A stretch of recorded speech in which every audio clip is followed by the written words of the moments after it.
Hey all, Dan Booknook Noggin here. I don't typically do film reviews, so if you've been here for a while, you know I mostly do the comic book reviews, well, more comic book reviews than book reviews.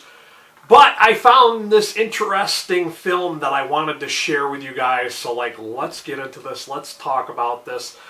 This is Roadgames.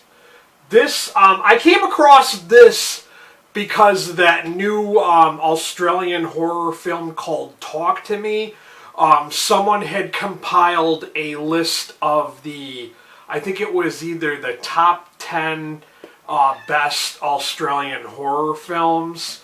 So this was on that list.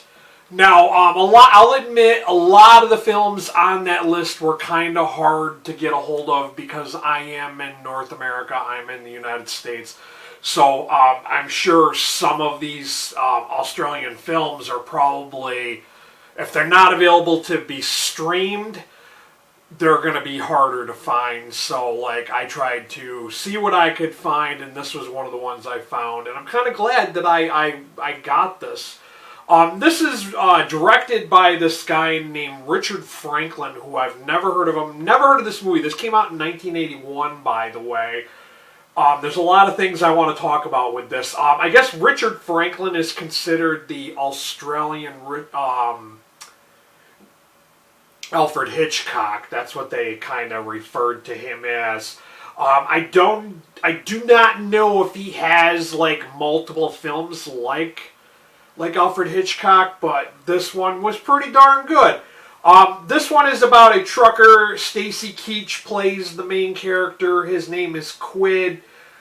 He is a long-haul trucker in Australia, of all places, which the whole time I'm watching this, because he doesn't have an Australian accent, he has an American accent, and I'm trying to wrap my head around, why is there an American trucker in Australia?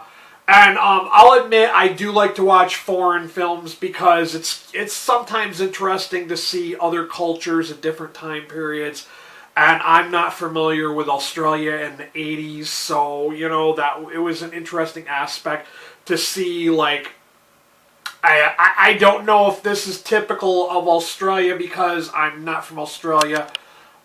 I don't know. It seems like a lot of the people who were in this film just did not want to get involved because there's a serial killer on the loose. This guy's riding around in a green van. He's basically picking up hitchhiker girls. He murders them and spreads random body parts throughout the continent of Australia, you could say. So but it's always a body part that because this is before DNA, so it's not going to be fingerprints or heads or anything like that. It's just enough so people know that it's a body. And I think they said in one of the scenes, they mentioned something about there being a law that just because it's a missing limb does not verify that that person is dead, because people can lose limbs. And it was interesting in that regards. Now, one of the things I have to say, now they say this guy is like the Alfred Hitchcock. I'm going to kind of agree with that because the horror style of this film is very much, it's not in your face, gore. It's kind of subtly suggested kind of things. There's this really cool scene in the beginning when he first, when they show him murdering a victim, and you see the killer, and he's coming out of the bathroom, and he's silhouetted with this bright, just really intense white light. So, he's obscured, and we don't know who he is. We can't see him until, much later into the film. But they all just kind of only show his hands and the weapon that he uses to kill the victim. But it was just the directory, the scenes, the way the scenes are directed were just really intense. Really just, they give you enough so you know what's going on. They show the girl's eyes, when she's getting ready to die and all that. And there were some slight comedic elements too. And like I said, there were some other interesting things I didn't know about Australian culture. I wasn't aware that people could have pet dingoes, and then I guess in some territories dingoes are shoot on sight. So that was another interesting aspect to this film. It was almost about 2 hours long.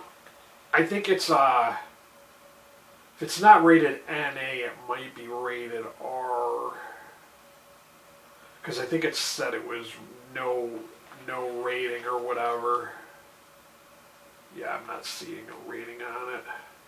But then again, I want to mention there was Jamie Lee Curtis, too, of Halloween fame, and she's from a bunch of other films. But she was another one. It was just like, oh, here's another American in Australia. And I just didn't understand, like, her character background was kind of vague enough that I think they made it so that you weren't really supposed to care that much about who or why she was there. She was just kind of in a role. And don't get me wrong, Jamie Lee Curtis she's a good actress, but I just thought it was kind of mismatched and kind of weird that, like, she didn't have an accent. But I think she was supposed to be a resident of Australia who ran away from home or something, so yeah, it was kind of different. It was a little weird. But I'm surprised by this. I'm really shocked that this was a really good film.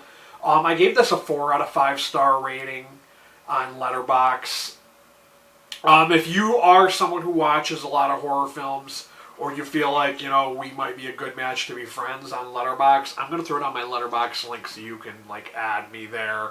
I'm always looking for Letterboxd friends so that I can find other films or people who enjoy the same types of films.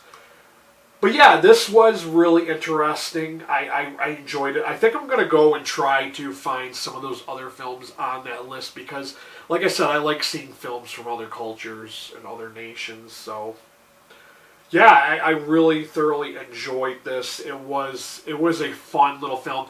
And the way it ended kind of, I was kind of worried because they kind of, like, make it look like, one thing's going to go one way, but then it goes the way it should go, so that was a nice touch.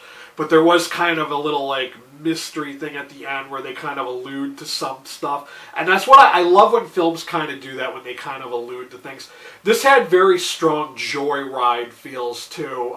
If you've ever seen the film Joyride, it was kind of all similar to that, but not quite.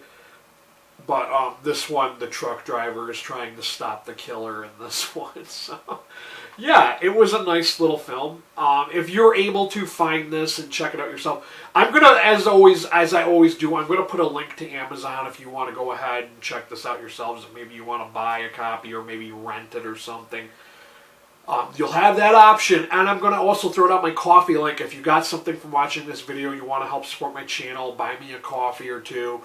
If you're new here and you came here because you saw me do a review of this movie, hit that subscriber button and hit that notification bell. I'm going to flat out tell you right away that I'm not a film reviewer. I don't typically review films. I try to stay in my lane, and I do books and comics. But you're willing to come in and check out all the wondrous things that we have over here in the Nook. So thank you for watching. Till next time, later, guys.